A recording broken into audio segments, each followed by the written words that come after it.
20 ans, j'ai réalisé mon rêve, partir seule. Et aussi excitant que cela puisse paraître sur le papier, en réalité ça fait un petit peu flipper. L'amour prend de la distance, pendant que la solitude, elle, à des moments, elle se rapproche un petit peu trop. Alors oui, les bras de maman m'ont manqué à des moments, la brocante avec papa, mes sœurs et surtout les câlins avec mon amoureux aussi. Mais ici j'ai grandi, oui, même à 20 ans. Je peux aujourd'hui dire avec du recul que je me suis un petit peu redécouverte. C'est compliqué à expliquer mais mieux comprise d'écouter et surtout confrontée à moi-même. C'est aussi ça qu'on attend d'un voyage, c'est faire le deuil de certaines choses, de tourner la page, d'avancer et d'accepter que la distance parfois ça suffit pas toujours à accélérer le temps. C'est aussi un petit peu magique, tu pars, tu t'imagines plein de scénarios et en fait t'es jamais trop préparé en fait à ce que tu vas vivre.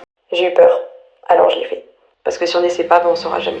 5 mois où j'ai fini par mélanger le français, l'anglais et j'avoue que j'en suis pas peu fière et la jeune de 10 ans je serai encore plus.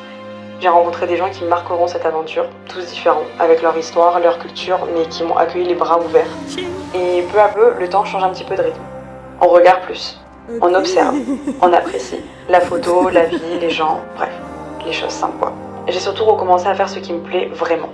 La vidéo que vous regardez aujourd'hui, les stories que vous avez suivies pendant 5 mois, les vidéos YouTube et les dumps du mois. Je pourrais jamais décrire vraiment l'excitation que j'ai ressentie lorsque j'ai posé mes pieds ici pour la première fois, le bonheur de commencer cette aventure, comme je pourrais jamais expliquer avoir le cœur un petit peu serré au moment de la refermer alors qu'au fond j'ai déjà hâte de tout ce qui m'attend quand je vais rentrer en France. Ça fait toujours un sentiment bizarre de marcher dans les rues en sachant que c'est peut-être la dernière fois, de s'asseoir en cours, de poser son stylo, de voir les derniers visages et de réaliser qu'on reverra probablement plus jamais ces lieux, ses habitudes ou certaines de ces personnes. Alors ce chapitre se ferme avec le cœur léger et rempli de souvenirs. Je suis heureuse d'avoir réalisé ce rêve que j'avais depuis toute petite.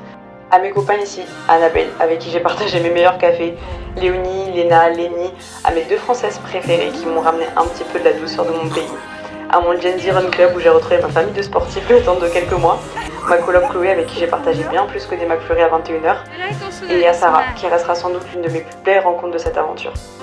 Merci à vous d'avoir fait un bout de ce voyage avec moi, merci d'avoir suivi cette aventure et merci d'avoir regardé cette vidéo et surtout, ce n'est que le début, promis.